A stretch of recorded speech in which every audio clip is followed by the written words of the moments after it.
What is up, everybody? apgrenus here, and it is the end of the year. It's also the end of the decade. 2019 has been one of those interesting years for me, for better or for worse. I graduated college, that still hasn't settled in yet.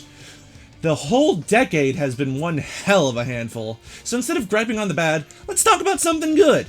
Video games. The decade has seen hundreds of amazing games come out, and while this video is mainly going over video games that came out this year, or probably last year as this gets uploaded on 2020, I'll quickly go over my games of the year for each year before we get started with the games of this year, or 2019. Now, there were a lot of great games that came out this year. Unfortunately, I wasn't able to play them all, so some notable exceptions are out of contention, such as Death Stranding, Control, The Outer Worlds, and probably more that you're seeing on the screen right now. They're either games that I haven't played, or games I haven't played enough to get a good opinion about them yet. But before we get into the games of the year, let's rapid fire through the decade and see what I feel is my favorite games of each year. Bear in mind that this is my opinion. You are more than entitled to your own opinion. I didn't play every single game out there, and if you have a difference of opinion, I'd love to hear that. Please feel free to share your games of the year and the decade in the comments below. But without further ado, here are my games of the year from 2010 to 2018 in rapid fire and why I chose them. 2010, Super Mario Galaxy 2. It's more Mario Galaxy, my favorite Mario game of all time. 2011, Sonic Generations, celebrating Sonic's 20th anniversary in style. 2012, Call of Duty Black Ops 2. I sunk way too many hours into this growing up. The zombies alone kept me playing. And yes, I put a Call of Duty game on here. Fight me! 2013, GTA 5. It's GTA in HD, but without the bleak. 2014, Super Smash Bros. For Wii U and 3DS. It's Smash in HD or on the go with a billion characters. 2015, Super Mario Maker. You create the levels to torture me with, and I love it. 2016, Mega Dimension Neptunia V2. It's more Nep, but with a new badass character. 2017, Persona 5. Fall in love with its story and its cast of characters and awaken your inner self. 2018, Super Smash Bros. Ultimate. It's Smash, but with a trillion characters. Alright, with those out of the way, let's get into my top 5 games of 2019.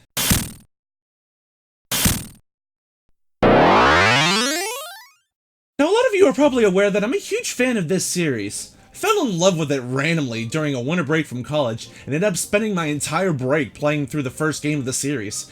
The newest one came out back in June. It wasn't even made by the original developers. No, this game was developed by Artesian Studios out of Canada, and it immediately was drawn by the graphics. Neptunia is known for 3D JRPG action, not 2D. As the months went on and I finally got a chance to play it, I got a lot of Child of Light vibes from the presentation and combat.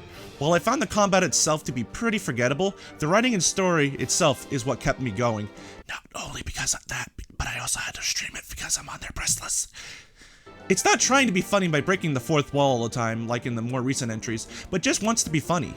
The story honestly made me believe the game was a prequel with how certain characters acted and who was all involved, but I won't go into too much detail for those of you who haven't played this yet. It's one of the shorter Neptunia games as of late, clocking in around 12 hours to get through the main campaign. But for Artisan's take on the Neptunia series, it's one of the best Neptunia games in years.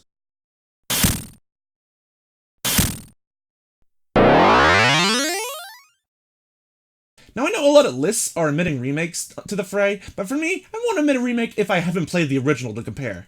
Thankfully, there's only 2 remakes that I played that came out this year. Spoiler alert, it's not Resident Evil 2.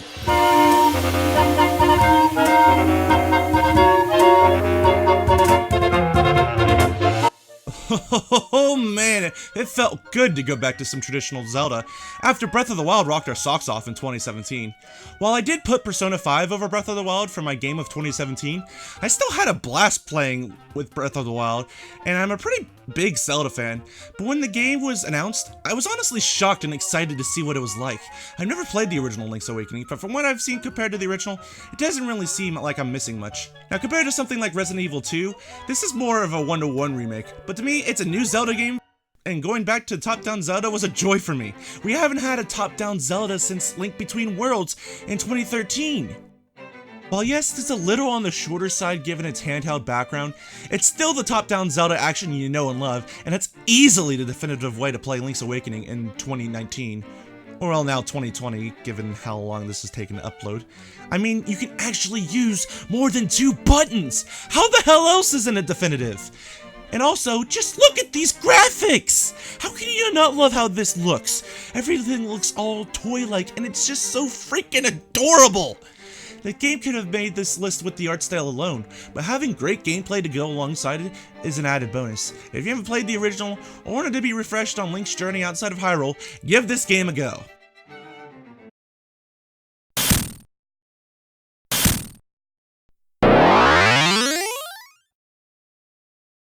Now this next game honestly took me by surprise. The genre of this game was one I was starting to lose interest in. The idea of I was down behind, and sort of re-sparked my interest in the genre. When I gave it a go, my friend's words came back into my head. Where are we stacking, boys?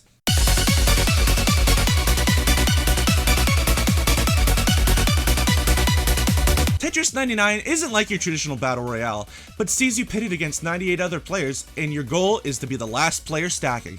There's no power-ups or things to scavenge for like in other battle royales such as PUBG, Fortnite, and Apex Legends. It's just you, your Tetromino, and the world against you.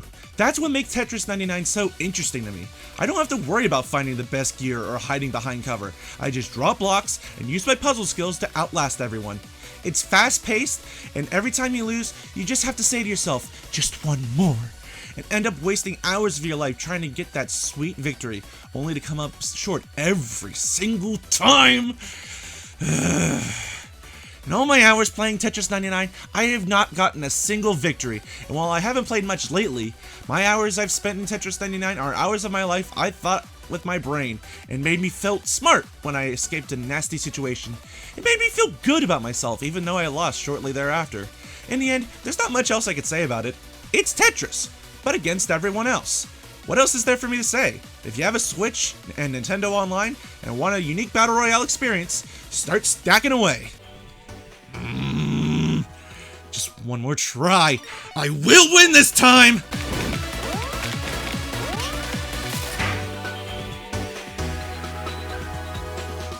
Fuck!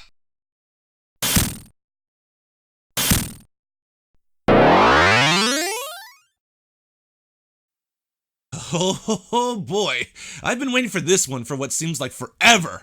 The GameCube was the system I grew up on back in 2003. One of the games I spent countless hours playing and replaying back then was one of the launch titles for the lunchbox, Luigis Mansion.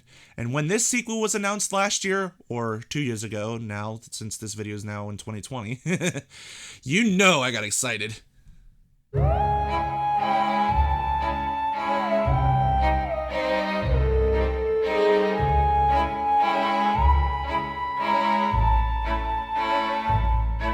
Luigi's Mansion 3 is the long-awaited sequel that I and countless others have been dying to get our hands on ever since the first game. Luigi's Mansion Dark Moon was alright, but took a lot of steps in the wrong direction that left me feeling mixed about it. I don't remember much of my playthrough on it, and it's probably for the best. Luigi's Mansion goes back to the roots of the first game by allowing you to explore just a singular mansion, in this case it's being a hotel, and it's set up for you to explore how you want and when you want. While it is more linear than the original, it has very memorable set pieces that make up each floor. Each floor feels like its own unique level and offers up a new puzzle to test your brain. While this game is aimed for kids, I was still left scratching my head over some of these puzzles. You know how I said how Tetris 99 made me feel smart? Luigi's Mansion 3 left me feeling dumb. But you know what? I don't care! Because this game is freaking awesome! Slamming ghosts around like a toddler having a temper tantrum is just so damn satisfying. This game just oozes charm. You can tell Luigi is terrified to be here, but pressures himself to go and rescue his friends. This game looks amazing. While Link's Awakening has an amazing art style, this game just looks amazing, period.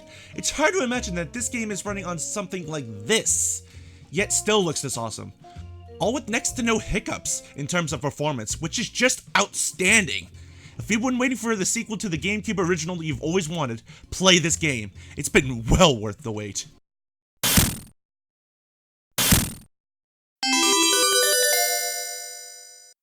Now, if you watch my streams or know who I am, there aren't any surprises here.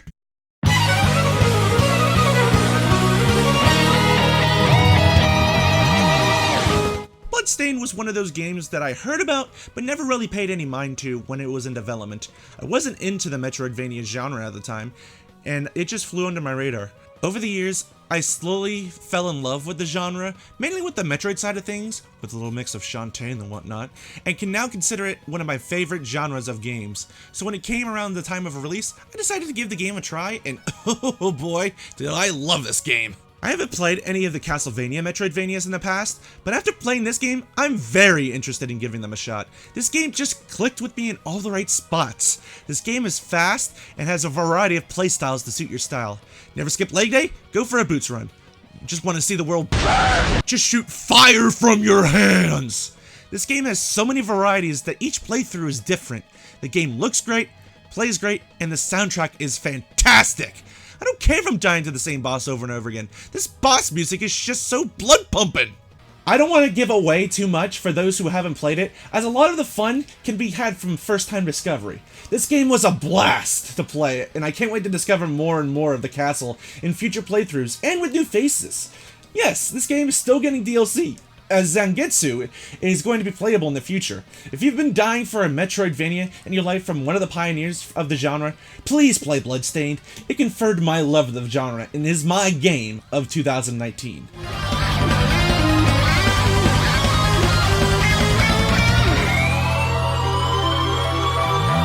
So that was my list of the top 5 games of 2019.